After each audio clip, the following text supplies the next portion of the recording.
Au nom de Dieu le clément, le miséricordieux, que la prière et les salutations de Dieu soient sur le prophète Mohammed ainsi que sur les autres prophètes.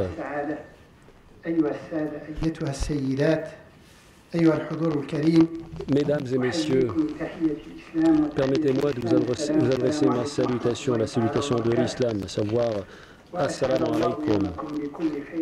Que la paix et le salut de Dieu soient sur vous. J'ai l'immense plaisir, l'immense honneur de participer à ce colloque pour aborder le sujet lié au fondement du vivre ensemble en islam. C'est un sujet vaste, un sujet avec plusieurs ramifications, plusieurs dimensions.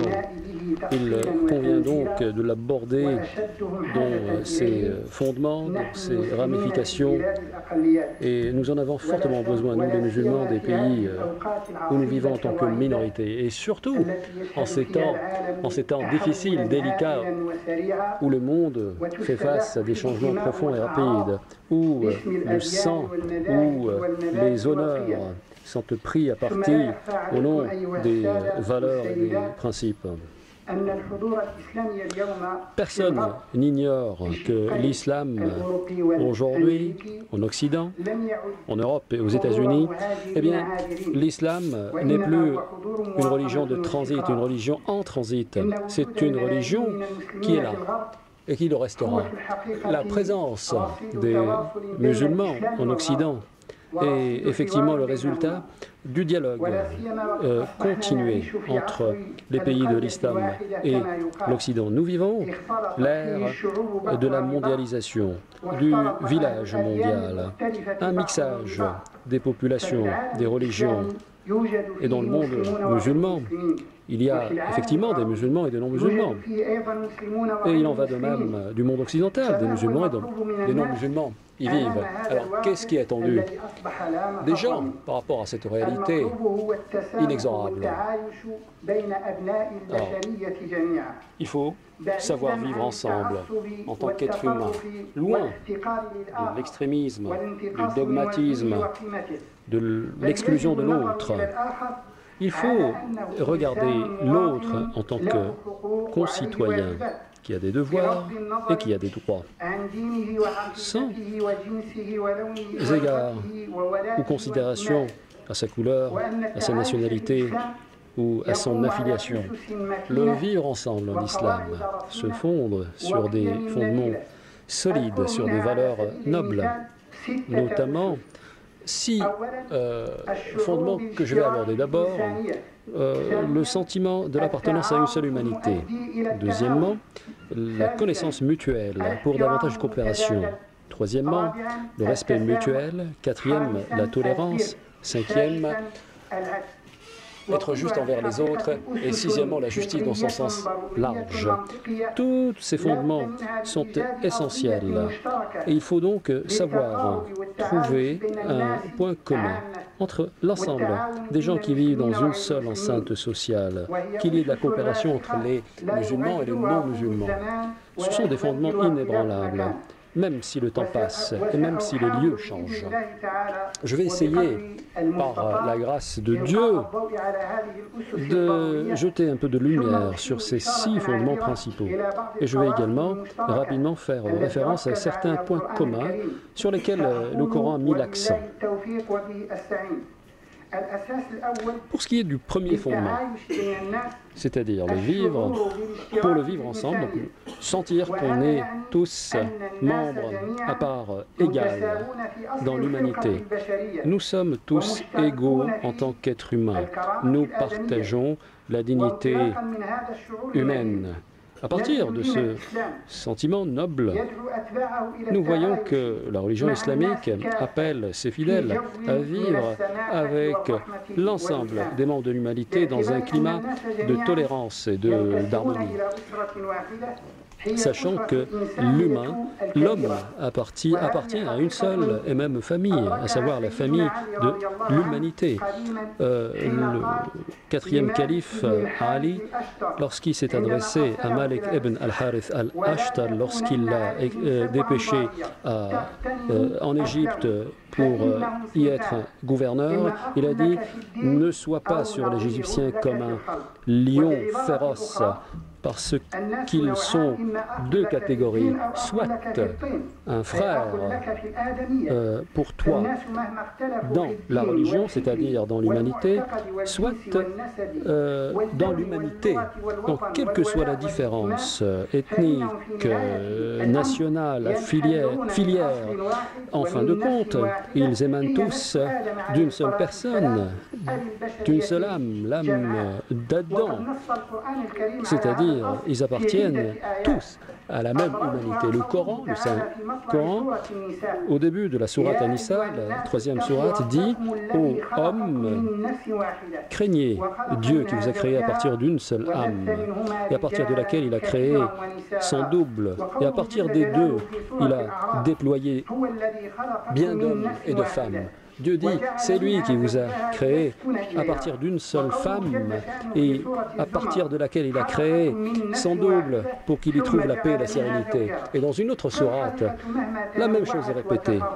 C'est ainsi que l'humanité s'est déployée, s'est disséminée. C'est ainsi que l'humanité a trouvé des points de discorde, a trouvé des points d'accord. Mais quels que soient les différends, quels que soient les discordes, l'origine est la même, c'est Adam. Le prophète a dit dans son dernier discours, le discours de l'adieu, il a dit « Ô homme, certes, votre Dieu est un, et votre Père est un. Vous êtes tous d'Adam. » C'est donc la base fondamentale, se connaître mutuellement, ressentir que l'on appartient à la même humanité. Si l'ensemble des humains ressentent cette appartenance à l'humanité, à Adam, eh bien, il leur incombe de se connaître les uns avec les autres. L'homme est social par sa nature. Voilà pourquoi le Coran appelle l'ensemble de l'humanité à se connaître à tous les niveaux. Dans la sourate des Hujurat, Dieu dit « Ô homme, nous vous avons créé hommes et femmes, et nous avons fait de vous des peuples et des tribus afin que vous vous connaissiez les uns les autres. » Alors, se connaître émane de la coutume, de ce qui est connu dans une société. Dans un hadith que l'on trouve dans Al-Bukhari, rapporté par Aïcha, l'épouse du prophète, elle nous dit, le prophète dit, les âmes sont-elles des chevaliers, sont-elles des preux chevaliers, ceux qui se connaissent entre eux s'unissent et ceux qui se méconnaissent se désunissent. C'est donc ce qui est dit dans le Coran dans les termes bir et taqwa, la bienfaisance et la piété. Le Coran appelle à la bienfaisance et à la piété et non à œuvrer pour le mal et le péché. Le Coran nous intime de reconnaître les différences entre les cultures, les civilisations, les coutumes, les habitudes. Et Dieu, il nous le dit, il nous a créés à partir d'un seul père et d'une seule mère que pour faire de nous des peuples et des tribus pour une seule raison, afin que nous nous connaissions et pas afin que l'un de nous prenne le dessus sur les autres ou l'autre. C'est se connaître mutuellement. C'est par ce biais, par le biais du pont de contact, de communication, que l'on peut réaliser le respect mutuel. Le Coran nous intime à nous connaître les uns les autres, à coopérer, à respecter l'homme, à respecter sa dignité, à faire valoir ses droits en tant qu'humain et pas en tant qu'appartenant à une religion, à une ethnie, ou à une famille, ou à une nation, à une couleur, ou à une langue, ou à une affiliation. Dieu, dans la sourate de l'Isra, dit Certes, nous avons fait honneur au fils d'Adam. C'est un verset qui confirme que Dieu, glorifié soit-il, n'a pas donné cet honneur à certains à l'exclusion d'autres. C'est un honneur qui est donné à tous. Nous avons fait honneur aux fils d'Adam, aux enfants d'Adam. Il n'a pas dit « nous avons fait honneur aux musulmans des enfants d'Adam ». Le prophète confirme ce verset, que la paix et la prière soient sur lui. Lorsqu'un cortège funèbre d'un juif passa devant lui, il s'est mis debout et on lui a rappelé qu'il s'agissait d'un juif. Alors il s'est interloqué, il a dit « Ne s'agit-il pas d'une âme humaine créée par Dieu? Je me lève en honneur à cette âme créée par Dieu en tant qu'humain, à l'exclusion de tout autre facteur, de toute autre considération. » C'est le fondement, c'est la base. Donc, c'est clair, pour ceux qui ne partagent pas avec toi la même religion, la même idéologie, il faut leur concéder tout l'espace pour s'exprimer dans leur propre idéologie. Et il faut aussi qu'il y ait du dialogue. Le dialogue qui, en fin de compte, a un seul but, arriver à la vérité. Les convictions ne peuvent être déployées, ne peuvent être disséminées sous la glaive, ne peuvent être disséminées sous la menace. Ça ne peut être fait que par les bonnes convenances.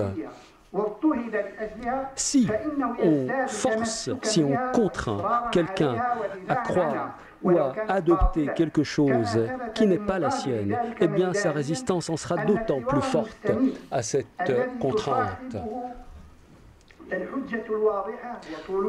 En revanche, lorsqu'on essaie de convaincre quelqu'un par des moyens argumentaires, par des moyens d'esprit, eh bien, le chemin du raisonnement en sera vainqueur. Le Saint-Coran a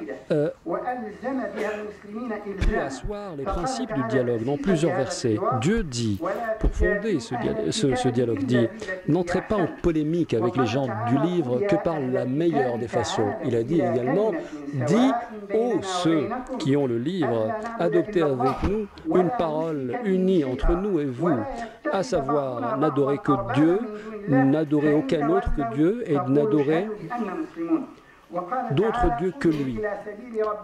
Dieu dit également, appelle vers le chemin de ton Dieu par le bon prêche et par la bonne parole, et n'entre en polémique avec eux que de la meilleure des façons. Alors, qu'est-ce que la meilleure des façons?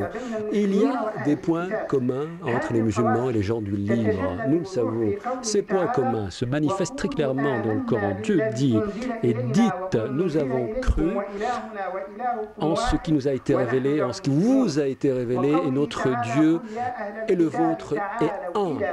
Et Dieu dit également, venez vers une parole unie entre vous et nous. N'adorez qu'un seul Dieu et ne lui associez aucun autre Dieu et n'adoptez aucune autre divinité que Dieu, Allah. L'islam demande aussi aux fidèles d'adopter un esprit réel de tolérance. C'est une valeur éthique qui entre parfaitement dans le cadre de l'adoration. Dieu dit que ta défense soit la meilleure des façons, afin que s'il y a un différend avec un autre, c'est la bonne parole qui prévaut. Dieu dit, adopte des argumentaires coutumiers, khud al-urf, etc. Ibn Jarir at-Tabari dit, dans l'interprétation et l'exégèse de ce verset, dit, en fait, Dieu dit, lorsque vous châtiez, lorsque vous punissez ceux qui ont été injustes envers vous, eh bien que ce châtiment soit proportionnel à ce qui vous a été fait. Si vous rendez votre affaire à Dieu, eh bien c'est lui qui en fera le châtiment, c'est lui qui s'occupera de sa rétribution. Alors qu'est-ce que la tolérance? Si on se comporte de façon, si on se comporte à notre égard de façon inappropriée, eh bien à l'envers, de l'autre côté, vis-à-vis de cette personne, il faut que je me comporte de la meilleure des façons. C'est ainsi uniquement que l'on peut jeter les bons ponts de contact. Il ne faut pas ériger des enclaves, des murs d'enceinte qui nous séparent, qui nous ghettoisent, tout en préservant nos spécificités et tout en respectant les droits, les spécificités et les coutumes des autres. Le musulman ne peut s'imposer en tant que main maîtresse sur le monde, comme s'il n'y avait nulle autre religion que lui. Les autres sont comme lui, quelles que soient les différences qui existent entre lui et eux dans les coutumes, les traditions, les religions. Il faut adopter un esprit de tolérance, accepter l'existence de l'autre, même si ta religion est sacrée, leur religion est sacrée également. Si tu as une spécificité culturelle qui mérite tout le respect, à eux aussi le respect pour leur spécificité culturelle. Aux musulmans, lorsqu'ils vivent au sein d'une société multiculturelle, de développer les contacts humains, de les consolider. Bien avant d'appeler ses concitoyens à sa religion. Il faut être un bon exemple avant de prêcher la bonne parole. Il faut être le bon exemple avant de prêcher la bonne parole. Le musulman ne peut dire et oublier que, avant de dire, il faut être l'exemple, être le modèle à suivre. Et avant d'être convaincant, il faut être bienfaisant. Il faut que les gens t'acceptent d'abord parce qu'ils voient en toi un symbole, un modèle de la bienfaisance. C'est ainsi que tu pourras accaparer les cœurs et attirer les gens et séduire par ton argumentaire. J'imagine que mon temps imparti est terminé.